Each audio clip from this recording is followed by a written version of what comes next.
Good evening प्रिय विद्यार्थियों, स्वागत है आपका अभी क्लासेस में। और आज मैं आपको पढ़ाने वाला हूं क्लास 7 के एनसीईआरटी सॉल्यूशंस का पहला चैप्टर। और पहले चैप्टर का नाम है मध्यकाल में भारत, यानी मध्यकालीन भारत के इतिहास के बारे में हम लोग इस पूरे चैप्टर में पढ़ने वाले हैं। इस पूरे चैप्टर की शुरुआत आइए हम यहाँ पर थोड़ा सा आपको इंट्रोडक्शन दे देते हैं कि अभी तक हम लोग एनसीईआरटी सॉल्यूशंस को बेहतर तरीके से पढ़ रहे हैं। और एनसीईआरटी सॉल्यूशंस में बहुत सारी ऐसी चीजें हैं जो पढ़ चुके हैं, जैसे कि क्लास 6 के ज्योग्राफी को हम लोग पूरी तरह से पढ़ चुके हैं, और क्लास 6 के हिस्ट्री को भी पूरी तरीके से पढ़ चुके हैं, और क्लास 7 के ज्योग्राफी को भी पूरी तरह से पढ़ चुके हैं। अब हम लोग क्लास 7 के हिस्ट्री को पढ़ने वाले हैं और ये एक बहुत ही महत्वपूर्ण वीडियो होने वाला है। अगर आप देखें तो क्लास 6 के हिस्ट्री में हम लोग प्राचीन इतिहास के बारे में पढ़े थे, यानी पूरे इतिहास की जो पुरानी श्रृंखला है, जिसमें हड़प्पा सभ्यता के बाद वैदिक सभ्यता के बाद उत्तर वैदिक काल, इसके बाद के काल में मौर्य काल, मौर्य उत्तर काल, इन सभी चीजों का एक बेहतर परिचय दिया गया है क्लास 6 में। क्योंकि क्लास 6 की हिस्ट्री जो है वो एनसीईआरटी की शुरुआती हिस्ट्री है। और अगर आप हिस्ट्री को बेहतर तरीके से पढ़ना, समझना, सीखना चाहते हैं और तरह तरह के मन में सवाल आते हैं, जैसे कि इतिहास क्या है, इतिहास को पढ़ना क्यों जरूरी है, और इतिहास में क्या चीजें दी जाती है, इतिहास की जानकारी हमें कहाँ से मिलती है, साहित्यिक स्रोत क्या होता है, पुरातात्विक स्रोत क्या होता है, जीवाश्म क्या होता है, ये सारी चीजें क्लास 6 के हिस्ट्री में दिया गया है। यानी क्लास 6 की हिस्ट्री जो है वो पूरे हिस्ट्री का बेस है। तो इसी को बेहतर तरीके से क्लियर करने के लिए आप प्राचीन इतिहास को बेहतर तरीके से जरूर समझें, और इन सभी चीजों को समझने के लिए आप क्लास 6 के हिस्ट्री वीडियो को जरूर देखें। मेरे चैनल पर पहले से अवेलेबल है, और ये अवेलेबल आप डिस्क्रिप्शन में पड़े हुए लिंक से भी देख सकते हैं। और ज्योग्राफी वाला चीज जरूर देखिएगा, और क्लास 7 के हिस्ट्री को समझने के लिए क्लास 7 के ज्योग्राफी को भी जरूर देखिएगा, क्योंकि कहा जाता है कि इतिहास को समझने के लिए आपको भूगोल का ज्ञान होना बहुत ज्यादा जरूरी है। आइए शुरुआत करते हैं क्लास 7 के हिस्ट्री से। और आज हम आपको पढ़ाने वाले हैं क्लास 7 के हिस्ट्री का पहला चैप्टर। और ये क्लास 7 का हिस्ट्री जो है ना, ये मध्यकालीन भारत है। मध्यकालीन भारत क्या होता है, तो देखिए हमारा जो भारतीय इतिहास है, जो भारत का इतिहास है, हम इसे 3 भागों में बांट सकते हैं। पहला जो भाग है उसे हम प्राचीन इतिहास कहते हैं, जो क्लास 6 के हिस्ट्री में दिया गया है, जिसकी चर्चा मैं अभी आपके सामने कर रहा था। इसके बाद दूसरा जो भाग है इसे हम लोग मध्यकालीन भारत कहते हैं, जो मैं अभी आपको पढ़ाने का शुरुआत कर चुका हूं, जो क्लास 7 के हिस्ट्री में लिखा हुआ है। इसके बाद तीसरा है आधुनिक भारत, और आधुनिक भारत का जिक्र क्लास 8 के हिस्ट्री में किया गया है। तो क्या केवल क्लास 6 और क्लास 7, यानी कि 6th क्लास और 7th क्लास और 8th क्लास को पढ़ करके भारतीय इतिहास कंप्लीट हो सकता है? नहीं, याद रखिएगा, इसमें ये सारी चीजें जो है एक तरह का शुरुआती है, यानी इसमें आपको थोड़ा सा परिचय दिया गया है और शुरुआत किया गया है। इसके बारे में और भी ज्यादा डिटेल से 12th के हिस्ट्री में दिया गया है।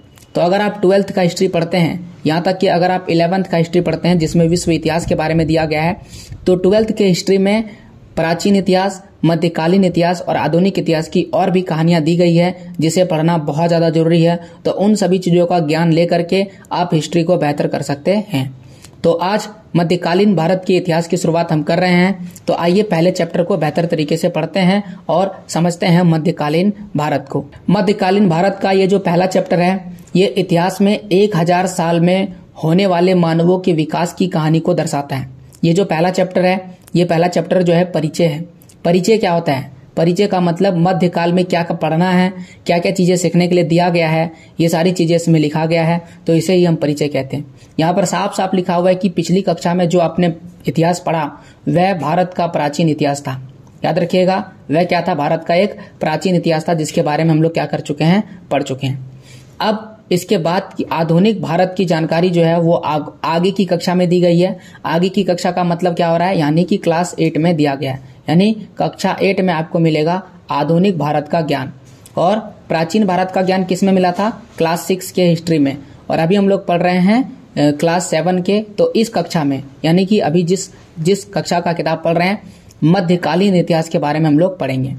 अगर हम लोग भारतीय इतिहास का अध्ययन करें तो भारतीय इतिहास का जो मध्यकाल है वह लगभग 1000 वर्षों का है। तो आइए आपको पीपीटी में लेके चलते हैं। कहा जाता है कि मध्यकालीन इतिहास जो है 700 से लेकर के लगभग 7वीं शताब्दी से लेकर के 18वीं शताब्दी तक है। यानी ये 7वीं नहीं, ये 8वीं शताब्दी है। ओके, ये 8वीं शताब्दी से लेकर के 18वीं शताब्दी तक है। यानी लगभग 712 ईस्वी के बाद से 1757 तक का जो समय है उसे हम मध्यकालीन भारत कहते हैं। और 1757 में जो है प्लासी का युद्ध होता है और इस युद्ध में अंग्रेज जो है हमें खुद के अधीन कर लेते हैं और तब से जो है आधुनिक भारत की शुरुआत हो जाती है, जिसे हम लोग आधुनिक भारत के इतिहास में पढ़ते हैं।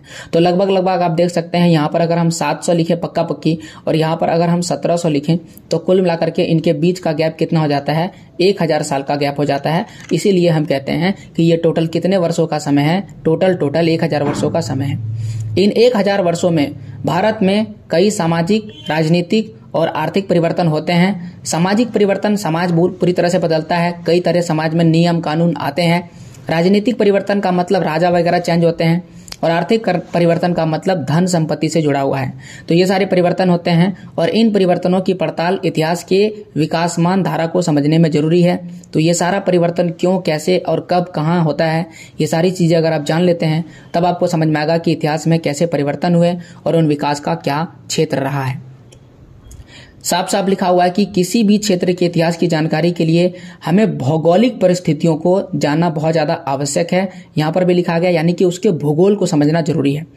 अगर हम उसके भौगोलिक जानकारी को प्राप्त कर लेते हैं, चाहे वो मानचित्र के नजर से हो या फिर वहां पर उपस्थित भौतिक कारकों जैसे कि पहाड़, पर्वत, पठार, मैदान, नदी, झरना, झील, ये सारी चीजें अगर हम उनको पढ़ लेते हैं तो एक सशक्त माध्यम हो जाता है इतिहास को जानने का। तो प्राचीन इतिहास में भी यही चीज हो रहा था। लोग जानना चाह रहे थे कि एक स्थान से दूसरे स्थान पर कैसे जा सकते हैं और किस प्रकार से एक स्थान को बेहतर तरीके से जान सकते हैं। तो इसके लिए जिस ज्ञान की आवश्यकता थी वो था मानचित्रकारी। मानचित्र बनाने की कला को मानचित्रकारी कहते हैं और मानचित्रकारी का ज्ञान का क्या होने लगा था, विकास होने लगा था। अगर कोई भी व्यक्ति व्यापार कर रहा हो या अपने साम्राज्य का विस्तार करना चाहता था, इन सब चीज के लिए किसकी जरूरत पड़ती थी, मानचित्र की जरूरत पड़ती है। आज भी अब अगर एक स्थान से दूसरे स्थान पर जाते हैं तो किसकी सहायता लेते हैं, मानचित्र की सहायता लेते हैं।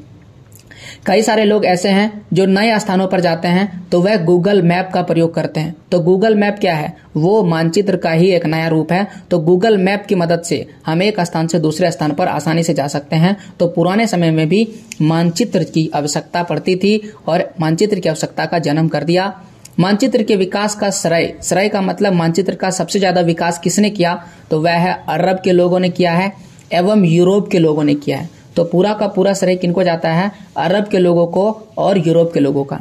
कारण इसका सीधा सा बात है कि भारत के लोग बहुत ही धनी थे। भारत के लोगों को किसी भी प्रकार की समस्याएं नहीं थी। भारत जो है सोने की चिड़िया कहलाता था। तो भारत को एक जगह से दूसरे जगह जाने की उतनी आवश्यकता नहीं पड़ती थी। लेकिन अरब के लोग जिनके पास धन संपत्ति की कमी थी वे नए नए चीजों को खोजते थे। यहाँ तक कि यूरोप के लोग मसालों की खोज में भारत आ गए थे। तो उनको क्या चीज की जरूरत था, उनको मानचित्र का जरूरत था। इसीलिए कहा जाता है कि अगर मानचित्र का किसी ने विकास किया है तो वह है अरब के लोग और कौन है, यूरोप के लोग। और यूरोप में भी कौन, वही जो भूगोल को बहुत ज्यादा जानते हैं, भूगोल से बहुत ज्यादा प्यार करते हैं। तो ऐसे लोगों को हम भूगोलवेता कहते हैं। तो भूगोलवेताओं को चाहता है मानचित्र के माध्यम से वहां के व्यापारियों ने भारत आकर मानचित्र की महत्ता के प्रति भारतीयों को रुचि जगाई और इस तरह से उन्होंने भारत के लोगों को भी बताया कि मानचित्र की सहायता से एक स्थान से दूसरे स्थान पर जाना बहुत ही आसान होता है। आप आसानी से एक स्थान से दूसरे स्थान पर जा सकते हैं। तो ये किसकी मदद से कर सकते हैं, मानचित्र की मदद से कर सकते हैं और भारत के लोग भी इसमें रुचि दिखाने लगे। अब हमें बोला जा रहा है कि आप मानचित्र नंबर 1 पर नजर डालिए, इसको देखना है जो अगले पृष्ठ यानी अगले पन्ने पर बना हुआ है। तो आइए मानचित्र नंबर 1 को देखते हैं। यहाँ पर आप देख सकते हैं ये है मानचित्र नंबर 1। ये मानचित्र नंबर 1 है। इस मानचित्र को बनाया है अल इदरीसी। तो ये मानचित्र जो आपको स्क्रीन पे दिख रहा है ये मानचित्र है। पता नहीं आपको किस तरह समझ में आ रहा होगा, बट ये एक तरह का मानचित्र है। ओके, और कहा जाता है कि ये जो है श्रीलंका है और ये कौन सा, भारत का एरिया है। और ये जो आपको दिख रहा है ये पानी है। ब्लैक कलर में क्या दिखाया गया है, पानी, और ये जमीन है। ये क्या है, जमीन है, जिसमें से ये वाला भाग क्या है, श्रीलंका है, और इसके ऊपर वाला भाग क्या होगा, भारत होगा, भारत। ओके, चलिए ऊपर वाला हिस्सा भारत है। तो इस तरह से आप समझ सकते हैं कि क्या इसमें दिखाया गया। मेरे ख्याल से ये सारे पर्वत पहाड़ को दिखाने का कोशिश किया गया है।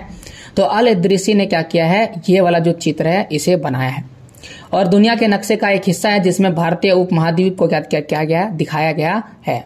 यहाँ पर भी साफ साफ लिखा है कि आखिरकार मानचित्रकार किसे कहते हैं। तो मानचित्र या नक्शा बनाने वाले व्यक्ति को मानचित्रकार कहा जाता है या मानचित्रकार कहलाता है। और इस कला को मानचित्रांकन या मानचित्रकारी, जिसे इंग्लिश में कार्टोग्राफी कहा जाता है। याद रखिएगा, मानचित्र बनाने की कला को इंग्लिश में कार्टोग्राफी कहते हैं और हिंदी में मानचित्रकारी या तो मानचित्रांकन कहलाता है। याद रखिएगा, मानचित्र बनाने वाले को क्या कहेंगे, मानचित्रकार कहेंगे। तो पहला नक्शा हमने देख लिया। ये जो पहला नक्शा है किसने बनाया, जो चूंकि ये बहुत ही पहले बनाया गया है। आज हमारे पास सैटेलाइट है, टेक्नोलॉजी है, कंप्यूटर है, तो इन सब चीज के ज्ञान से कहीं बेहतर और भी अच्छा मानचित्र हम लोग बना सकते हैं। तो ये पहला मानचित्र अल इद्रिसी के द्वारा बनाया गया था। कब, 1154 ईस्वी में बनाए गए विश्व मानचित्र में भारतीय उपमहाद्वीप को दर्शाया गया। इस मानचित्र में आपको दक्षिणी भारत का इलाका वर्तमान उत्तर भारत के क्षेत्र में दिखाया गया है। तो इसमें थोड़ा सा क्या बोला गया कि दक्षिणी भारत का इलाका कहां पर दिखाया गया, उत्तर भारत के क्षेत्र में दिखाया गया है। श्रीलंका के द्वीप भी इस मानचित्र के ऊपरी हिस्से में अंकित किया गया है। तो श्रीलंका भी कहां पर है, ऊपरी हिस्से में दिखाया गया है। यानी यहां पर बोला गया है कि दक्षिणी भाग जो है, ये जो दक्षिणी भाग है ये दक्षिण भारत है। दक्षिण भारत को इधर बनाया गया है और इधर बनाया गया है उत्तर भारत। इधर क्या बनाया गया, उत्तर भारत। और जो ये श्रीलंका है, श्रीलंका का जो जमीन है वो कहां पर दिखाया गया है, बीच में दिखाया गया है। तो उस समय जो ज्ञान उनको मिल रहा था उसके अनुसार से उसे लग रहा था कि ये बिल्कुल बीच में है। तो इसे कहां पर बनाया गया था, ऊपरी हिस्से में, यानी कि उत्तर दक्षिण के बीच में बना दिया गया था। ये तो पहला नक्शा है। तो आप देख सकते हैं पहले नक्शे में कब बना था, 1154 ईस्वी में बना था। अब जरा मानचित्र नंबर 2 पर नजर डालते हैं। आइए मानचित्र नंबर 2 को देखते हैं। ये अगले पृष्ठ पे है, ये है मानचित्र नंबर 2। आप देख सकते हैं मानचित्र नंबर 2 कुछ इस तरह से दिख रहा है और यहाँ पर श्रीलंका को देख सकते हैं। श्रीलंका एकदम अपनी सही स्थिति पर है और अपने भारत का भी लगभग नक्शा जो है सही है। कब बनाया है, 18वीं शताब्दी के आरंभ में ग्लीवॉल, यहाँ पर देख सकते हैं ग्विलियम द लिसले, याद रखिएगा, ग्विलियम द लिसले के द्वारा बनाया गया। एटलस के नोवा के अनुसार भारतीय उपमहाद्वीप का यह नक्शा है, जो लग भी रहा है कि भारतीय उपमहाद्वीप का नक्शा है। तो लिसले ने इस नक्शे को बनाया है। तो आइए अब यहाँ पर क्या बोला गया, दूसरा में अवलोकन कीजिए। यह मानचित्र किसने बनाया, फ्रांस के मानचित्रकार, नाम क्या लिखा हुआ है, ग्विलियम दी लिसले, ग्विलियम दी लिसले के द्वारा बनाया गया। कब बनाया गया, 1720 में। दोनों के टाइम पीरियड को देखिए, ये 1154 में बना हुआ है और ये 1720 में बना हुआ है। तो बहुत ज्यादा अंतर है, लगभग 500 साल का अंतर है, देख सकते हैं, क्योंकि ये 1100 में बना है और ये 1700 में बना है। 5 से 6 साल का लगभग अंतर है। विश्व के नक्शे से लिया गया है और चूंकि इन्होंने विश्व का नक्शा बनाया था उसमें से भारत का नक्शा लिया गया है। भारतीय उपमहाद्वीप को दिखाया गया है, लेकिन दोनों चित्रों में काफी क्या है, अंतर है, बहुत ज्यादा अंतर है। चाहे वो अल इद्रिसी द्वारा बनाया गया चित्र हो या ग्विलियम द लिसले द्वारा बनाया गया चित्र हो, इन दोनों में काफी ही ज्यादा आपको अंतर देखने को मिलता है। अब इस अंतर का कारण क्या है, अब इस अंतर का कारण यहां पर देखते हैं। यहां पर लिखा हुआ साफ साफ कारण यह है कि दोनों चित्र की काला अवधि यानी कि जो समय है वो बहुत ज्यादा अंतर है। इसीलिए इसमें जो सूचनाएं हैं वो सारी काफी बदल गई। सूचनाओं का मतलब जानकारियां धीरे धीरे बदल गई। चित्र 2 भारतीय उपमहाद्वीप के मानचित्र से काफी मिलता जुलता है। याद रखिएगा, पूछा जाएगा कि किसका मानचित्र भारतीय उपमहाद्वीप के मानचित्र से मिलता जुलता था। तो फ्रांस के जो चित्रकार थे, क्या नाम था, ग्विलियम दी लिसले, इनका मानचित्र भारतीय उपमहाद्वीप के मानचित्र से मिलता जुलता है। तो यहाँ पर क्या बताने का कोशिश किया गया है, बताने का कोशिश ये किया गया है कि समय के साथ साथ हर चीज में परिवर्तन और बदलाव होता है। भारत के नक्शे पहले किस तरह से और वर्तमान में किस तरह से है, इससे पता चल जाता है। तो सूचना जिस तरह से मिलती जाती है वैसे ही हम लोग क्या करते हैं, अपने ज्ञान को बढ़ा सकते हैं। अल इदरीसी के बारे में यहाँ पर दिया गया है। क्या कहा जाता है कि स्पेन में इनका जन्म होता है, स्पेन एक देश है, वहां पर अल इदरीसी का जन्म होता है। ये एक महान भूगोलवेता व लेखक थे। तो भूगोलवेता उनको कहते हैं जिनको भूगोल का बहुत ज्यादा ज्ञान होता है, और साथ ही साथ ये एक लेखक भी थे। उन्होंने न सिर्फ ऐतिहासिक व कीमती जानकारियां दी, बल्कि पृथ्वी के कई हिस्सों के नक्शे भी दिए, जिसे दुनिया भर के भूगोलवेताओं ने लगभग कितने सालों तक यूज किया, 300 सालों तक बिना बदलाव किए इस्तेमाल किया। फिर इनको लगने लगा कि नहीं, इसमें कई सारे ऐसी हैं जो गलतियां हैं, तो उनको फिर जाकर के सुधारा गया। यहां तक कि क्रिस्टोफर कोलंबस, याद रखिएगा, कोलंबस जिन्होंने अमेरिका का रास्ता ढूंढा था, और वास्को डी गामा जिन्होंने भारत आने का रास्ता ढूंढा था, तो उनके नक्शे से प्रभावित थे, यानी उनके नक्शे इनसे ही प्रभावित थे। उन्होंने भी इन्हीं नक्शे के सहारे यहां पर आने का प्रयास किया। अब आइए यहाँ पर देखिए, लिखा है कि जब कोई इतिहासकार प्राचीन दस्तावेजों, नक्शों और लेखों का अध्ययन करता है, तो उसके लिए उनकी ऐतिहासिक पृष्ठभूमि तथा सूचनाओं के संदर्भ में ध्यान रखना आवश्यक हो जाता है। तो यहाँ पर बोला यह गया है कि देखिए, समय के साथ साथ जो भी परिवर्तन होता है, मान लेते हैं कि एक किताब लिखा गया है कुछ समय पहले और उसमें कोई दूसरा नक्शा है, एक और किताब लिखा गया कुछ समय बाद, एक और जो है किताब लिखा गया, 3 किताब लिखा गया, ये पहला किताब है, दूसरा किताब है, तीसरा किताब है। चूंकि नक्शा बनाने वाले ने अलग अलग नक्शा बनाया, तो पहली नजर में जब कोई देखता है तो उनको लगता है कि ये किसी और जगह का नक्शा है, दूसरे किताब में बना हुआ नक्शा किसी और जगह का लगता है, और तीसरे किताब में बना हुआ नक्शा किसी और जगह का लगता है।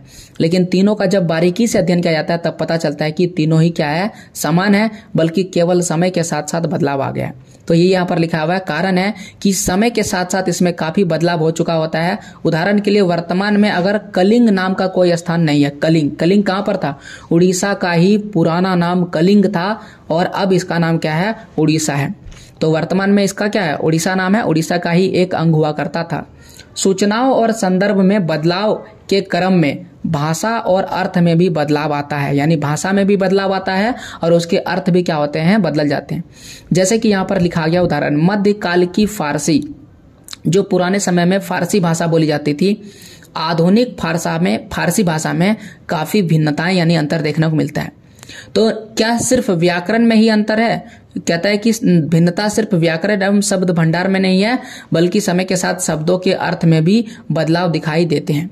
तो आइए देखते हैं कैसे बदलाव हुआ।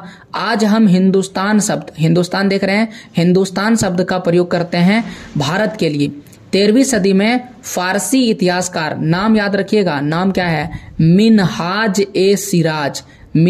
ए सिराज ने किस शब्द का, हिंदुस्तान शब्द का प्रयोग केवल और केवल पंजाब, हरियाणा और गंगा यमुना के बीच में स्थित क्षेत्रों के लिए किया था। यानी वह इलाका जो पंजाब में है और जो हरियाणा के पास है और जो गंगा और यमुना के पास है, उसे क्या कहा था, हिंदुस्तान कहा गया था। किसने, मिनहाज ए सिराज। और आज हम हिंदुस्तान के लिए, पूरे भारत के लिए हिंदुस्तान शब्द का प्रयोग करते हैं। ये सभी क्षेत्र दिल्ली के सुल्तान के अधिकार क्षेत्र में थे। कालांतर में सल्तनत का विस्तार दक्षिण भारत में भी हुआ, यानी कि इन्होंने दक्षिण भारत के क्षेत्र को भी जीत लिया, लेकिन हिंदुस्तान शब्द का दक्षिण भारत में समावेश कभी नहीं हुआ। यानी कि कभी भी उन्होंने हिंदुस्तान को दक्षिण भारत के क्षेत्र को नहीं कहा, लेकिन वर्तमान में हम लोग कह रहे हैं। इसी प्रकार से एक और उदाहरण दिया है 16वीं शताब्दी का, 13वीं शताब्दी से 16वीं शताब्दी, ठीक है, लगभग 300 साल बाद बाबर ने क्या किया, बाबर ने इस शब्द का प्रयोग इस महाद्वीप के भूगोल, पशु पक्षी तथा यहाँ के लोगों के रहन सहन वर्णन करने के लिए किया था। यानी भूगोल, हिंदुस्तान शब्द का प्रयोग यहाँ के भूगोल और पशु पक्षी और साथ ही साथ यहाँ के लोगों के रहने के लिए किया था। इसी प्रकार से इससे पहले 14वीं शताब्दी की अगर बात करें तो यहाँ पर एक कवि का नाम लिखा हुआ है, अमीर खुसरो। याद रखिएगा, क्या नाम है, अमीर खुसरो। तो इन्होंने भारत के भौगोलिक एवं सांस्कृतिक पहचान के लिए हिंद शब्द का प्रयोग किया था। यानी कि अगर भारत का भूगोल जानना है तो वह भी हिंद का इलाका होगा, भारत की संस्कृति जानना है तो हिंद की संस्कृति। तो इन्होंने कौन सा शब्द का प्रयोग किया था, हिंद शब्द का प्रयोग किया था। लेकिन उस समय हिंदुस्तान शब्द से वर्तमान राजनीतिक एवं राष्ट्रीय अर्थ जुड़ा हुआ नहीं था, लेकिन अब इसका राजनीतिक और राष्ट्रीय अर्थ जुड़ चुका है और हम पूरे इलाके को क्या कहते हैं, हिंदुस्तान कहते हैं। तो ये दूसरा चीज हमने सीखा, जिसमें हमने यह समझा कि समय के साथ साथ जो शब्द है उसके अर्थ और साथ ही साथ उसके प्रयोग भी बदलते रहते हैं। पहला चीज हमने सीखा कि बहुत समय के बाद नक्शे में भी परिवर्तन आ जाता है। अब यहाँ पर एक सवाल लिखा गया है, क्या आप ऐसे कुछ शब्दों का ध्यान आता है जिसका अर्थ अलग अलग संदर्भों में बदल जाता है। तो आपको भी कुछ ऐसे ही शब्द क्या करने ढूंढने हैं जिसका अर्थ समय के साथ क्या हो गया है, बदल गया है। अब आइए पढ़ते हैं यहाँ पर मध्यकाल में भारत में महत्वपूर्ण परिवर्तन। मध्यकाल में और कौन कौन से परिवर्तन हुए थे भारत में। मध्यकाल का मतलब वही मध्यकालीन भारत जो लगभग कितने वर्षों का है, 1000 वर्षों का है। अब आदमी 100 साल में, 10 साल में, 25 साल में परिवर्तन हो जाता है, तो यहाँ पर साल कितना है, 1000 साल। तो 1000 साल में तो बहुत ज्यादा परिवर्तन हुआ आए होंगे। तो यहाँ पर भी साफ साफ लिखा हुआ है कि भारत में अनेक परिवर्तन हुए और वह भी बड़े पैमाने पर, छोटे पैमाने पर नहीं बल्कि बड़े पैमाने पर। यहाँ पर राजनीति बदल गई, आर्थिक स्थिति बदल गई, सामाजिक स्थिति बदल गई। यहाँ पर धर्म के क्षेत्र में भी परिवर्तन हुए। जैसे कि यहाँ पर देखिए हर्षवर्धन की जैसे ही मृत्यु होती है, तो हर्षवर्धन एक राजा थे, शासक थे। तो हर्षवर्धन की मृत्यु के बाद पूरे भारतीय उपमहाद्वीप में कई क्षेत्रीय राजाओं का उदय होने लगा था, यानी छोटे छोटे राजा जो है आने लगे थे, जैसा कि पिछले क्लास 6 के लास्ट चैप्टर में मैंने आपको बताया था। तो बड़े क्षेत्र में अधिकार प्राप्त करने के लिए इन राजाओं में अक्सर लड़ाइयां भी होती रहती थी, क्योंकि छोटे क्षेत्र में वो राज करते थे तो वो चाहते थे कि दोनों आपस में मिल जाए, तो दोनों को जीतने के लिए आपस में लड़ाई करते रहते थे। अलग अलग भाषाओं एवं संस्कृतियों के चलते ये बाहरी खतरों से निपटने में एकजुट नहीं हो सके, क्योंकि इनकी भाषा अलग थी और इनकी संस्कृति भी अलग थी। तो ये कभी भी बाहरी खतरा से, बाहर से जो खतरा आता था उससे निपटने के लिए एकजुट नहीं हो सके। इसका क्या परिणाम निकला? इसका परिणाम निकला कि भारत में कई बार बाहरी आक्रमण हुए और उस आक्रमण से वो लड़ना पड़ा इनको, और कई बार इन आक्रमणों की सफलता के बाद नए नए साम्राज्य यहाँ पर स्थापित होने लगे। जैसे कि मुगल वंश भी बाहर से आया था, लेकिन मुगल वंश के पतन के काल में क्षेत्रीय राज्य फिर से उभरने लगे, यानी कि मुगल वंश जैसे ही खत्म हुआ फिर से क्षेत्रीय राज्य स्थापित हो गया। क्षेत्रीय राज्य का मतलब क्या हुआ, मतलब छोटे छोटे राज्य फिर से बनने शुरू हो गए। मुगल वंश ने कई वर्षों तक, कई समय तक, बहुत लंबे समय तक इन्होंने पूरे भारत को एक क्षेत्र तक उन्होंने शासन किया था, लेकिन फिर मुगल वंश खत्म हो गया और फिर कौन सा क्षेत्रीय शासन मतलब छोटा छोटा राजा आने लगा था। 13वीं सदी में तुर्कों एवं अफगानों तथा 16वीं शताब्दी में भारत में मुगलों के साम्राज्य की स्थापना हुई है। तो पहले तुर्कों का, फिर अफगानों का, और 16वीं शताब्दी में किसको, मुगलों के साम्राज्य की स्थापना हुई। और इस लंबे समय अंतराल में हिंदुओं एवं मुसलमानों की आपसी संपर्क के कारण इस उपमहाद्वीप में एक ऐसी संस्कृति का जन्म हुआ जिसमें हिंदू और मुस्लिम परंपराओं का समावेश था। पहले तो केवल हिंदू क्षेत्र था, लेकिन बाद में इसमें मुस्लिम क्षेत्र आ गया, मुस्लिम के शासक आ गए, तो हिंदू और मुस्लिम दोनों का समावेश हो गया था। और इस संस्कृति की छाप स्पष्ट रूप से मध्यकाल की भाषा, इसमें भाषा भी दिख जाता है, साहित्य दिख जाता है। मध्यकाल का जब इतिहास पढ़िएगा तो उसमें कई ऐसे किताब हैं जो कह सकते हैं भाषा, ऐसी भाषा है जिससे पता चलता है कि ये किससे जुड़ा हुआ है, मुस्लिम धर्म से जुड़ा हुआ है, उर्दू में लिखा हुआ होगा। इसके बाद कई ऐसे साहित्य किताब वगैरह मिल जाता है, कई ऐसे चित्रकला देखने को मिलता है, कई ऐसे वास्तुकला मतलब इमारतों वगैरह, और मूर्तिकला, कई ऐसी मूर्तियां मिलती है जो हमें यह बताता है कि मध्यकाल में क्या था, हिंदू और मुस्लिम का समावेश था और इनके परंपराओं का आपस में मिलन था। अब आइए देखते हैं प्रौद्योगिकी में बदलाव।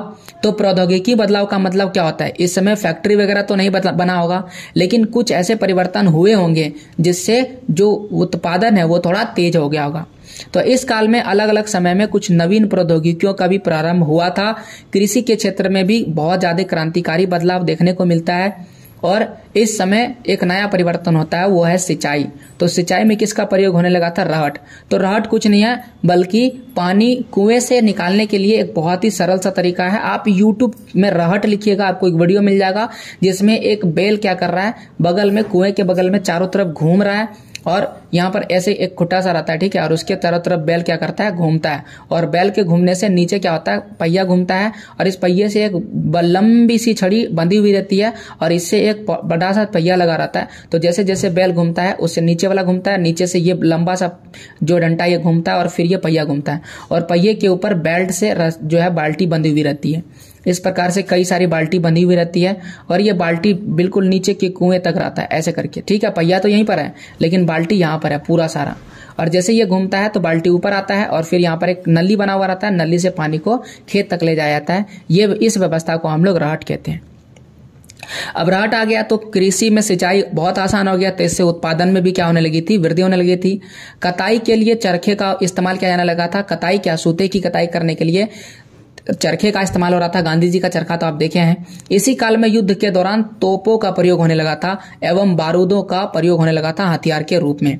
और इसी कालावधि में आलू का प्रयोग होने लगा था। मक्का, मिर्च, चाय, कॉफी, इन सभी फसलों का उत्पादन बड़ी तेजी से होने लगा था। चूंकि सिंचाई हमारा तेज हो चुका है और सिंचाई तेज होगा तो उत्पादन भी तेज होने लगा। और जब उत्पादन तेज होने लगा तो यहाँ फसलें जो है विदेशियों के द्वारा लाई जाने लगी। ओके, तो कई ऐसे फसलें हैं जो विदेशी के द्वारा यहाँ पर लाया गया, जैसे कि आलू हमारे देश में नहीं था, लाया गया। मक्का, मिर्च, चाय, कॉफी, चाय तो हमारे देश में था ही नहीं, कॉफी तो था ही नहीं, तो मिर्च वगैरह ये सारी चीजें दूसरे देश से लाया गया और फिर हम इससे परिचित हुए और परिचित होने के बाद हमने भी इसे उगाना शुरू कर दिया। अब आइए सामाजिक एवं राजनीतिक परिवर्तन। कई सारे बच्चे सोचेंगे कि सर मसाले तो हमारे देश में होते ही है, तो मिर्च हमने क्यों लाया? तो देखिए, मिर्च एक ऐसा मसाला है जो हमने विदेशियों के द्वारा लाया गया। याद रखिएगा, इतिहास में भी कई ऐसे जिक्र आते हैं। कई बार तो बच्चे फंस जाते हैं, आपको ऑप्शन दे देगा और उसमें से एक ऑप्शन देगा मिर्च, तो आप बोलिएगा मिर्च, अरे यार मसाला तो अपना देश में होता ही है, तो वो फंस जाते हैं। लेकिन हाँ, याद रखिएगा, मिर्च एक ऐसा मसाला है जो विदेशियों द्वारा लाया गया। बाकी चाय और कॉफी के बारे में तो आपको परिचित है कि चाय और कॉफी हमारे देश में नहीं उगता था। यहाँ तक कि आलू भी अपने देश में नहीं उगता था। इन फसलों को दूसरे देश से लाया गया है। अब आता है नए सामाजिक एवं राजनीतिक समूह। नए नए सामाजिक और राजनीतिक समूह बनने लगे थे। मध्यकाल में लोगों की गतिशीलता में क्या होने लगी थी, वृद्धि होने लगी थी। रोजगार के अवसर एवं काम धंधों की तलाश में लोग एक स्थान से दूसरे स्थान तक आना जाना बढ़ गया। खनिज संपदा एवं व्यवसाय की संभावनाओं ने विदेशियों को भी आकर्षित किया। कई विदेशी लोग भी हमारे देश में आए। कारण है कि हमारे पास बहुत ज्यादा खनिज था और व्यवसाय भी बहुत ज्यादा था। नए नए सामाजिक समूह का उदय होने लगा। नए नए समाज के लोग आने लगे तो नए नए सामाजिक समूह का उदय होने लगा। यहाँ पर वही लिखा है, नए सामाजिक समूह का उदय होने का मतलब नए लोगों का भारत में आना, जिसमें से जैसे कि राजपूत जो है ना, राजपूत एक महत्वपूर्ण समुदाय के रूप में उभरा।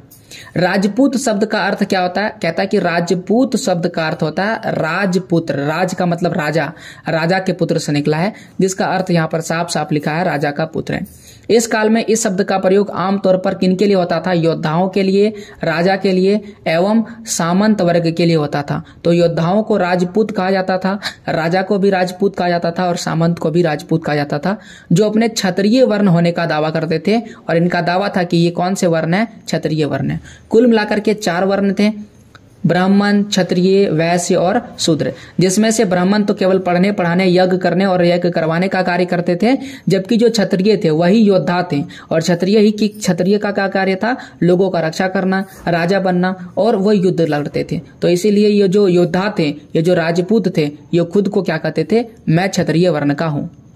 योद्धा वर्ग अलग अलग शासकों की सेनाओं में सेवारत होते थे और जो योद्धा थे वो क्या करते थे? सेनाओं में रहते थे, सेना में कार्य करते थे। अलग अलग सेना का अलग अलग टुकड़ी होता है, उनका ही प्रयोग होता था।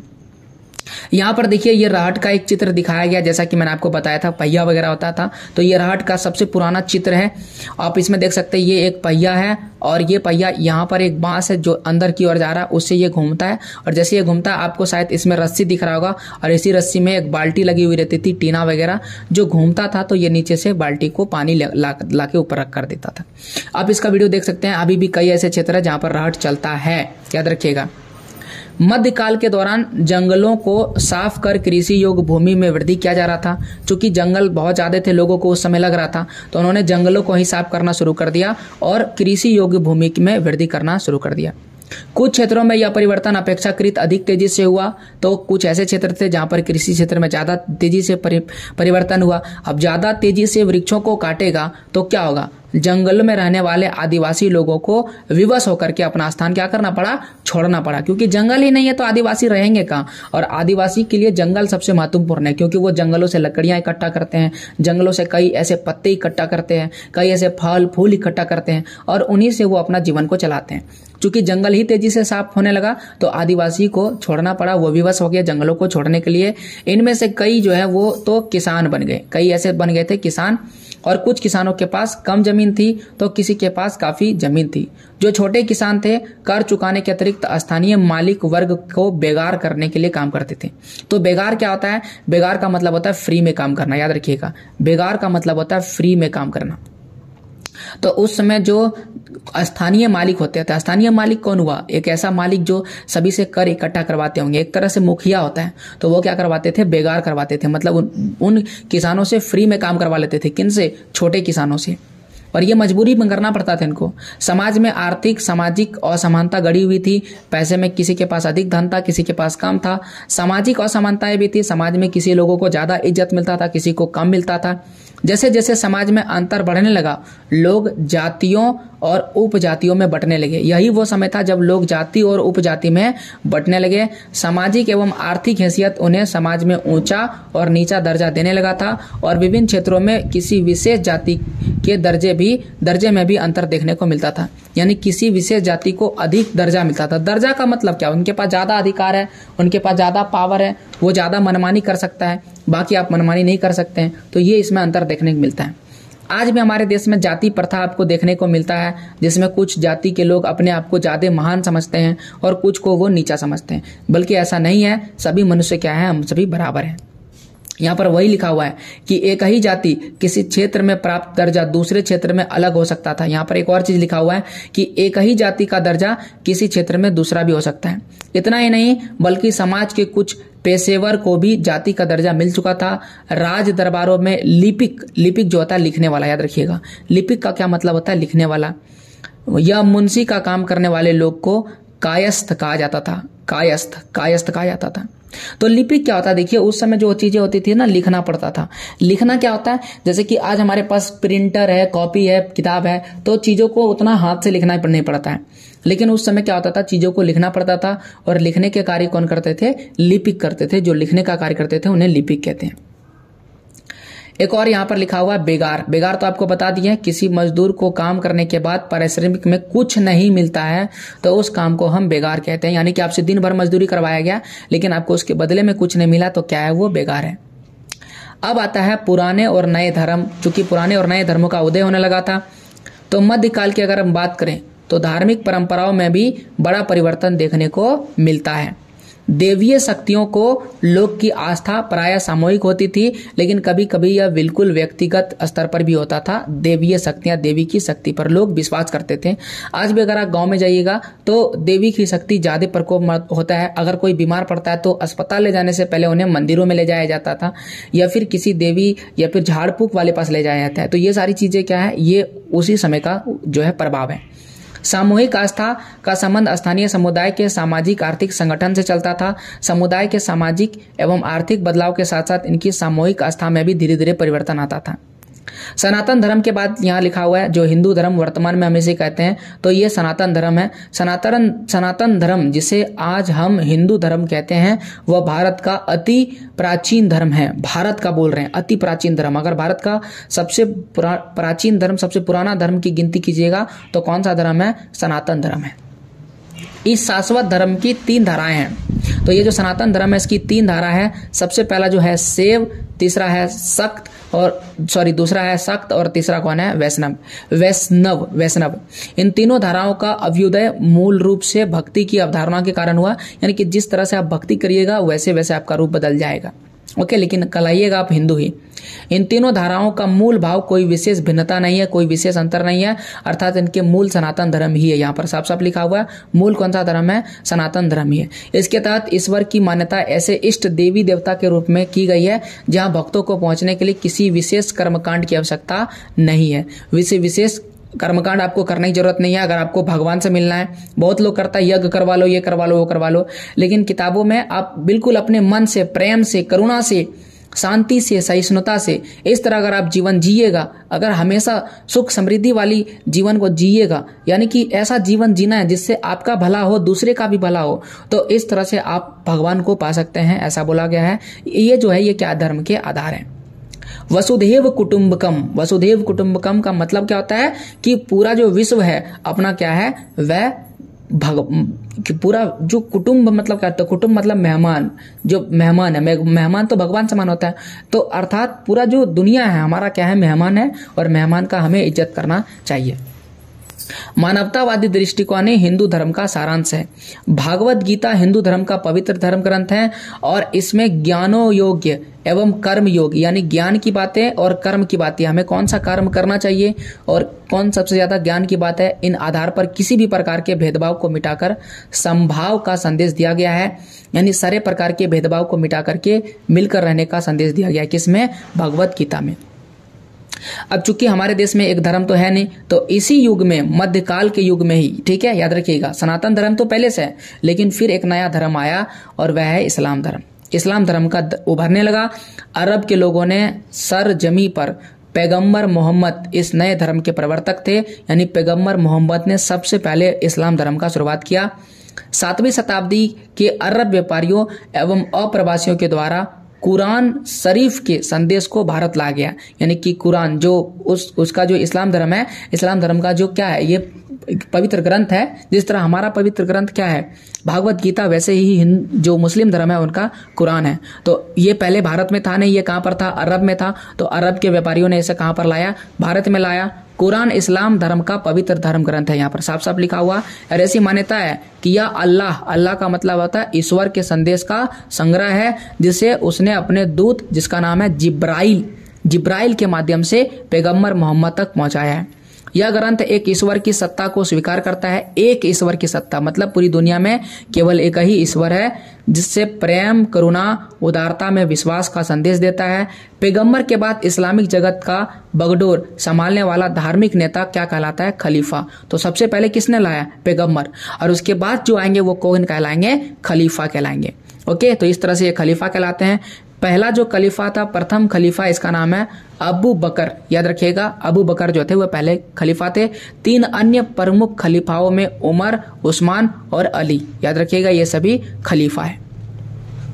अब आता है सल्तनत काल से ही कई शासकों द्वारा इस्लाम धर्म के विद्वानों, जिसे उलेमा कहा जाता है, याद रखिएगा, इस्लाम धर्म के विद्वानों को उलेमा का संरक्षण दिया गया। संरक्षण दिया जाना मतलब उसको जो है संरक्षण दिया और उसको बढ़ावा दिया गया। हिंदू धर्म के तरह इस्लाम धर्म की व्याख्या भी अलग अलग ढंग से की जाने लगी।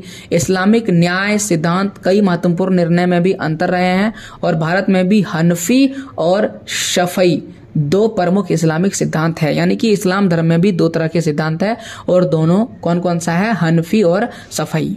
तो इस तरह से हम देखें कि भारत में नए धर्मों का भी उदय होने लगा था। अब ये सारी चीजें जानकारी हमें कहां से मिलती है? तो ये सारी चीजों की जानकारी हमें ऐतिहासिक स्रोत से मिलता है, इतिहास के स्रोत से मिलता है। और मध्यकाल के इतिहास की जानकारी के हमारे पास 2 स्रोत हैं। पहला जो स्रोत है उसे हम पुरातात्विक स्रोत कहते हैं और जो दूसरा स्रोत है उसे हम साहित्यिक स्रोत कहते हैं। पुरातात्विक स्रोत में क्या आता है? पुरातात्विक का मतलब होता है पुरातत्व, जिसमें सिक्के आते हैं, स्थापत्य जैसे कि भवन निर्माण कला, ये सारी चीजें आते हैं। तो इस काल में कई स्मारकों का निर्माण हुआ, कई ऐसे बड़े बड़े इमारतों का निर्माण हुआ। दक्षिण राजाओं के द्वारा कई मंदिरों का निर्माण कराया गया। सल्तनत एवं मुगल काल के शासकों ने कई मस्जिदों एवं मकबरे बनवाए। ये भवन उस काल के भवन निर्माण की तकनीक को बताता है एवं कला को स्पष्ट करता है। इसमें से अधिकांश आज भी हमारे धरोहर के रूप में मौजूद है और इस कालावधि में कई शासकों ने अपने अपने सिक्के भी चलाए थे। तो वो सिक्के भी आज हमको मिल जाते हैं। कुछ सिक्के सोना के थे, कुछ सिक्के चांदी के थे और कुछ कांसे के थे, जिससे उस शासक के साम्राज्य की आर्थिक स्थिति का पता चलता है। अगर सोना का सिक्का चल रहा है तो ज्यादा अमीर था, चांदी का चल रहा था तो कम अमीर था और कांसे का चल रहा है तो उससे कम अमीर था। सिक्कों में शासक जो थे वो राज चिन्ह या तो अपना नाम उत्कीर्ण करवा कर रखते थे, जिससे पता चले कि वो सिक्का इसी राजा के द्वारा चलवाया गया है। पुरातात्विक स्रोत देख लिए। अब आइए साहित्यिक स्रोत की बात करते हैं, जिसमें हम लोग किताब वगैरह आता है उसे हम लोग साहित्यिक स्रोत कहते हैं। तो अगर हम मध्यकाल की बात करें तो कागज जो है वो सस्ता होने लगा था और आसानी से उपलब्ध हो गया था। तो कागज अगर आसानी से होगा तो इसका उपयोग भी बड़ा तेजी हो जाएगा। तो बहुत सारे धर्म ग्रंथ लिखे जाने लगे, ऐतिहासिक पुस्तकें लिखी जाने लगी, यात्रियों के वृत्तांत लिखे जाने, यानी जो ब्लॉगिंग, एक तरह से आज हम लोग ब्लॉगिंग करते क्या करते हैं, फोटो लेते हैं, वीडियो बनाते हैं, लेकिन उस समय लोग लिखा करते थे। तो यात्रा वृत्तांत लिखा जाने लगा था। अदालती दस्तावेज, संतों के उपदेश आदि को लिखने में होने लगा था कागज का उपयोग।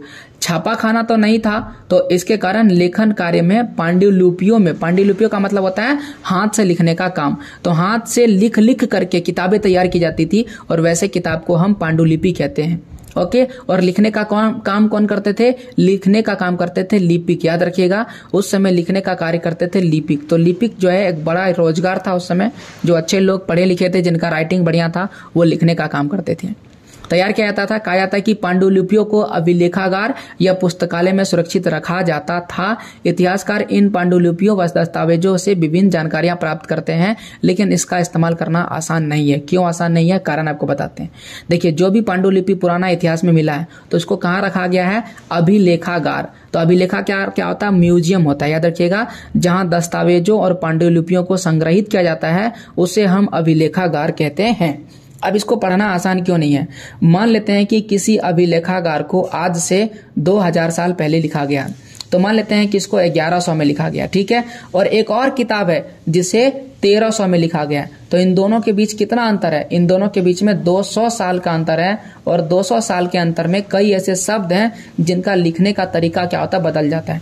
जैसे कई साल पहले झ ऐसे लिखा जाता था, ये भी झ है, लेकिन अब कुछ झ इस तरह से भी लिखा जाता है। तो देख सकते हैं दोनों का लिखावट में क्या है? अंतर है। तो ऐसे कई शब्द है, कई अक्षर हैं जो 100 साल पहले कुछ और लिखा जाता था और 200 साल इसमें परिवर्तन हो गया होगा। इसलिए दोनों में एक ही चीज लिखे होने के बावजूद भी उन्हें क्या होता है? पढ़ना मुश्किल हो जाता है और बार बार नए तरीके से इन्हें पढ़ना पड़ता है। इसीलिए कहा जाता है कि पांडुलिपियों को पढ़ना थोड़ा आसान बिल्कुल भी नहीं है।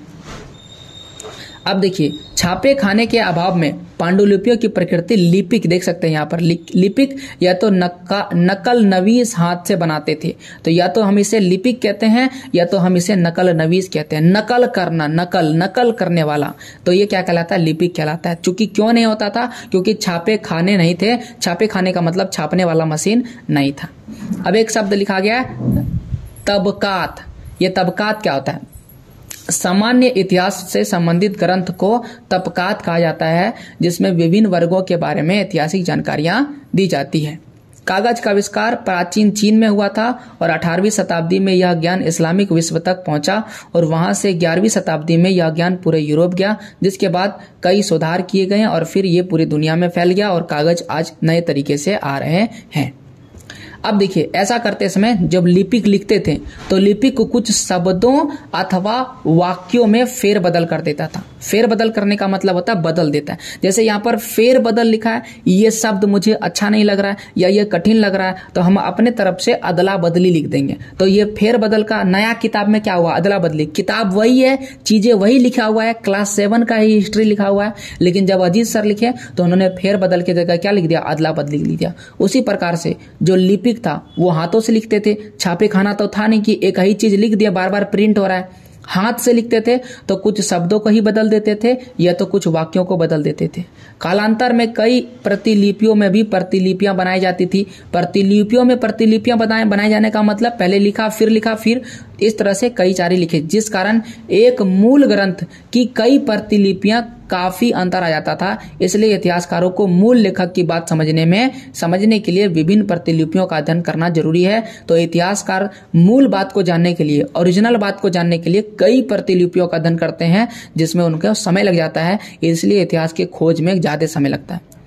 अलग अलग समय में लिखे गए वृत्तियों में अंतर देखने को मिलता है। 14वीं सदी में इतिहासकार जियाउद्दीन बर्नी, यहाँ देखिए इतिहासकार का नाम लिखा हुआ है, जियाउद्दीन बर्नी ने 1356 ईस्वी और 1358 ईस्वी में 2 वृत्तांत लिखे हैं। दोनों में अंतर है। तो इन्होंने भी 2 वृत्तांत लिखा है, घूमने के स्थान के बारे में लिखा है, दोनों में अंतर है। 1931 ईस्वी तक बर्नी के पहले वृत्तांत के बारे में इतिहासकारों को जानकारी ही नहीं थी। यानी 1931 तक हमें कोई जानकारी नहीं था किनके बारे में? बर्नी के वृत्तांत के बारे में। यह किसी पुस्तकालय में दबा पड़ा था जो बाद में मिला। मध्यकाल के इतिहास की जानकारी अल बेरूनी, हसन निजामी, मलिक इसामी, मिनहाज उस सिराज जैसे इतिहासकारों की पुस्तक से हमें मिलता है। ठीक है। अब देखिए, ये कौन है? ये कोई नहीं बल्कि इतिहासकार है और इन्होंने उस समय कई सारे किताबें लिखी है और उन किताबों से हमें इसके बारे में जानकारी मिलती है। इसमें अल बेरूनी की किताब, यहाँ पर देखिए अलग अलग लेखकों की किताब के बारे में लिखा है। अल बेरूनी का किताब का नाम क्या है? तहकीक ए हिंद। इसके बाद दूसरा नाम पढ़ते हैं सिराज की तबकात।